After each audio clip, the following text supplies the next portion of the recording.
I truly cannot believe I'm putting this on the internet.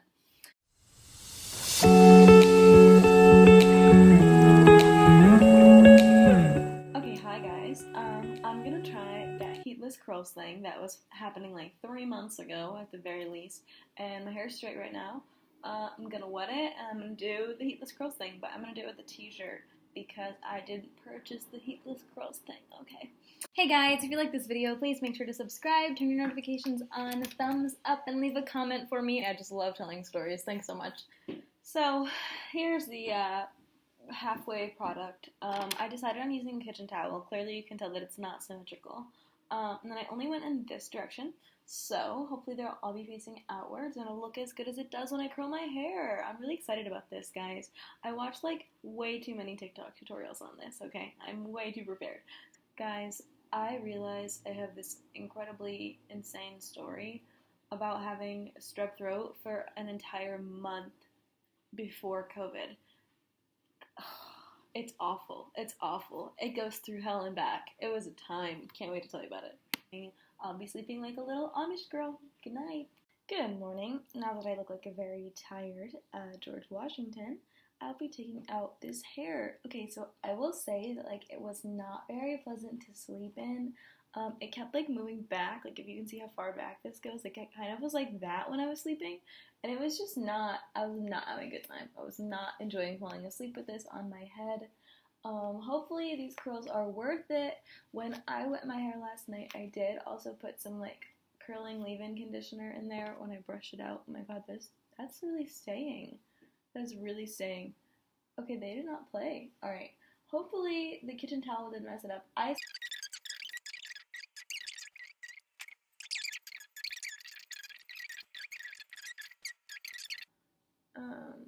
just went in this like one direction, haha, one direction, because I didn't want them to go a bunch of different directions. Ooh, top of my head is looking funny. Okay, please hold.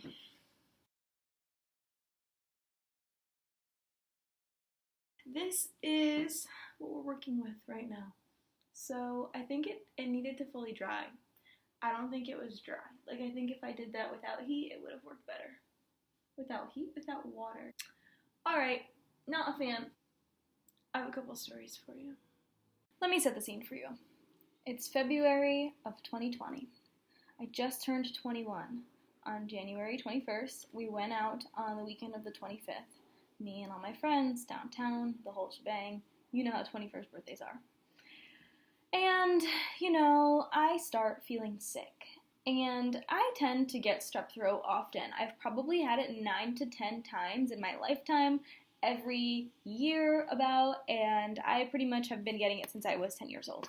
So I know what strep feels like, and I know when my throat starts to swell and all of that good stuff. So it's the first week of February. About a week has gone by since we went out for my birthday. And at this point in my life, I was vaping. Oh my god, guys, one time I was in Columbus and I literally saw Bob Stoops like 3 times in the same like hour, and it was crazy. And like I know that Bob Stoops is a famous football guy, but I forgot who he is. Okay, hold on, let me explain. But I was sitting at the desk and like my eyes were closing and I was like falling asleep because I was so tired. My body was so drained of like maintaining school and everything on top of being sick that I was so tired. So I was like falling asleep at my desk. Now, I know it's bad for you. I know it's gross. I know it's bad. I don't do it anymore. I haven't vaped in almost a year, or like bought a vape. And that's fine. But that was not helping me get any better. So I start getting sick and I go to the clinic at school and they give me antibiotics. So my first round of antibiotics I think were like amoxicillin or something of the sort. And I went to the clinic literally the next day and they give me antibiotics. Cool. I start taking them. I start feeling better.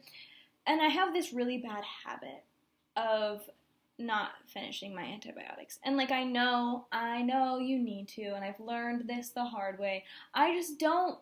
If I don't feel better, why am I taking medication? I don't like taking medication in general. Like I'm the type of person who like has a headache, and if it's not that bad, I'll just wait it out. I'll just drink some water. I'll sit on the couch. Unless I have somewhere to be and something to do where I need to be at, like, peak performance, then I will take something for my headache. Like, I just don't like it. So I stopped taking my medication. I got through, like, 7 of 10 of the prescriptions.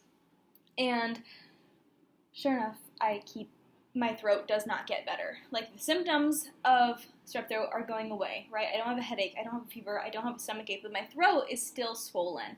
And it's, like, so swollen at this point that I decided to book an appointment with an ENT. And an ear, nose, and throat doctor is someone who specializes in tonsils and throats and whatnot. So I decided to go, and I went to my appointment. This was the worst, and I've had quite a few, the worst doctor's visit of my entire life because it was so painful. I get there, I've never been there before, the vibes are weird, it's tense, it's awkward. Okay, I sit in the chair, I explain my situation to this guy. Yes, I took antibiotics, no, I'm not feeling any better. He looks at my throat and he's like, okay, and he's like, we're gonna do something. And I'm like, what does that mean? And this man decided he was going to spray some numbing spray on the back of my throat, take a needle to my throat, and suck whatever was backed up in my tonsils out of it. In a regular office visit. That's it. Just some numbing spray and call it a day. I was in so much pain. You know when you have tears, but you're not, like, crying, but, like, your body is just producing tears as a reaction to what's happening to you? Dude, I had tears going, the snot was going, my throat was bleeding, I was coughing up blood, and I was like, this is disgusting. Is this real life? That did not help me get better. He also gave me, like, a higher dosage of, like, I think it was penicillin instead of amoxicillin, like, a different antibiotic. It was, like, the really big-ass pills that are really hard to swallow, and my throat's already freaking swollen, so swallowing gigantic pills was not any better. And so at this point, we're halfway through February. COVID is a month away, but no one knows that yet. And I'm like, am I ever going to recover from strep throat? So I start thinking about getting my tonsils taken out, right? Like, this is not my first rodeo with strep, but this is probably the hardest one. And mind you, I'm probably my own worst enemy in getting better because I'm continuing to vape on the same piece of plastic where my mouth has been, and, like, obviously the same bacteria is going to keep entering my body, and I don't finish my antibiotics. The second round, I think I got, like, 9 of 10. I think I almost finished them because I realized I was like, okay, like, I need to finish these. That did not make it better. That didn't make it better. So, at this point, I started to think that I was developing, like antibiotic resistance. You know, I forgot the words. I probably am saying that wrong. But like antibiotic resistant strep throat. Like the bacteria in me would have been resistant to the pills because there was nothing, like, it wasn't changing. My throat was not changing. The state of my throat was not changing. All I could do was drink more water, eat Activia because probiotic yogurt literally solves all of my problems. And then also take ibuprofen to reduce inflammation and reduce the pain and swallowing. And if I can't eat and I can't hydrate, I'm not going to get any better. So, like, I needed to do all of those things and overall just be healthier. So I tried to stop vaping a little bit. I cleaned my vape out, and I'm just trying to use it much less at this point. And after that round of antibiotics, I'm still not getting better. So I went to the clinic at school, and I decided that I was going to see the doctor, and she gave me more antibiotics, and I started taking them because I was like, you know what, like, maybe this kind will help. And there's like a stink bug in my curtain over here, and I just saw it in the mirror. I have, like, round mirrors. Okay, anyway, so I take the third round of antibiotics, and I get halfway through, and I'm like, this isn't helping me. I kind of have to take this into my own hands. So I did, and I stopped taking the antibiotics. Now, I know what you're thinking. You're like, Jackie, if you stopped taking them the first 2 times and that didn't help, why would you stop taking them? At least finish this course. Well, she also gave me a steroid to reduce inflammation. I hate taking steroids. It freaks me right out. It freaks me all the way out. And, like, I know that they're good for you sometimes, like, when used right. I don't know. They do weird stuff to the body, okay? I don't like it. So I'm on, like, a new antibiotic and a steroid, and I decide after, like, 5 days of that, mind you, like, this is my 3rd set of antibiotics. Of course I'm going to stop at some point, because if it's not getting any better, my body's only developing a further resistance to them. You know what I'm saying? Like, it's only making the bacteria stronger, in my mind. I don't know if that's right. I'm not a doctor, okay? These are just my assumptions, what I know about medical stuff.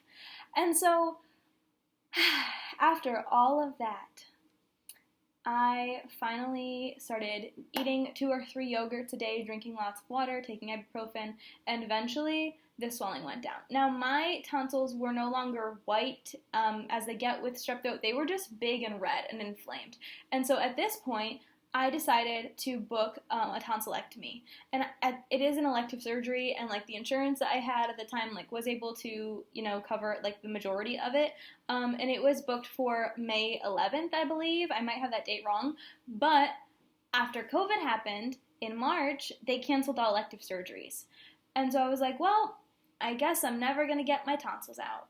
And halfway through summer, in July, the doctor's office gives me a call, and they're like, did you still want your tonsillectomy? And I was like, ma'am, I'm not vaccinated. I do not want to be in a hospital right now. Thank you so much, but I am not going in that hospital unless I am sick with COVID. Like, I will not, I know. So I never got my tonsils removed, but the one good thing that happened is that one of my doctors had told me if I were to recover from this, like, the strep throat at the severity that I had it, I am most likely never going to get it again because my body's, like, defeated it for good. And I really hope that's true, and, like, I haven't gotten it yet, but, like, mind you, like, you usually get it in school, and, like, I'm not in school anymore because I'm not exposed to that many people, so I have less of a chance of getting it. I don't know. I haven't gotten it. Cross your fingers for me, okay? I'm really lucky. And now a story about Rush Limbaugh. Just kidding. I actually don't know who that is. I've just heard his name in memes, but this story is actually about Bob Stoops. Bob Stoops. So, yeah, he used to be the coach of Oklahoma University for about 20 years. He won a national championship in 2000, and now he's an analyst for Fox College Football. So, there was a fun little weekend a few weeks ago, probably about a month ago now, that I was in Columbus visiting my boyfriend, and we went to this restaurant on High Street. And we're like walking there, we look all cute and stuff, and we get to the outside, we go put our names in on the wait, and I come back outside, and Adam says to me, he's like, I think that's Bob Stoops. And I was like, okay, who is that? And he's like, oh, some football guy. And I was like, good, love that for me, thank you. And so we just see him like talking to some people, cool, everything's fine. Some people like said hi to him, no big deal. All right. I go back inside, like I talk to the host, whatever. I come back outside. The man is gone. We're having a conversation casually. We're sitting there, and this man comes up to us and asks us if we have a lighter. And I don't have a lighter. Adam doesn't have a lighter. So we're like, no, sorry, we don't have a lighter. So then this guy is standing to my right, and someone starts walking quickly past us. And the guy goes, do you have a lighter? Do you have a lighter, man? And Bob Stoops does not even acknowledge the man. He just keeps walking. And, like, we saw him once. That was twice. And then we see him a third time. So, like, the second time, some guy asked him if he had a lighter. And he literally was just like, I am not even acknowledging you. And so then we're like, okay, he's gone. He walked down the street like he was on a mission. Cool. More time passes. We are sitting, we're chatting, we go to our table, we sit down, it's outside on, like, the side, so, like, here's High Street, and then here's, like, the part of the restaurant that we're seated at outside, so we can, like, see High Street from over here, right? Well, Adam and I are having a conversation at dinner, as we do. More time has gone on, like, we've at least gotten our appetizers at this point, and some guy comes out of the restaurant, behind Adam, so, like, the gate is, like, right behind Adam, and, like, starts walking in the street, and this man has, like, a bright red suit on, like, top and bottom, bright red, gorgeous suit, and I was just, like, staring, because it's, like, a really bright suit, and I was, like, intrigued, and I was like, hey, sorry, I didn't hear what you just said, there's a guy in a really bright red suit behind you, like, look, and so Adam turns around, and he goes, that's Bob Stoops, and for the third time, we run into Bob Stoops on High Street in Columbus. Like, what? And I think it was, like, the opening weekend, the first weekend of Ohio State's, like, college football season, so, like, that's probably why he was in town. I don't know. Wearing a red suit. I have no idea. It was just bananas. Like, what is going on? Oh, my gosh. What a crazy time. Thanks, Bob Stoops, for a great story.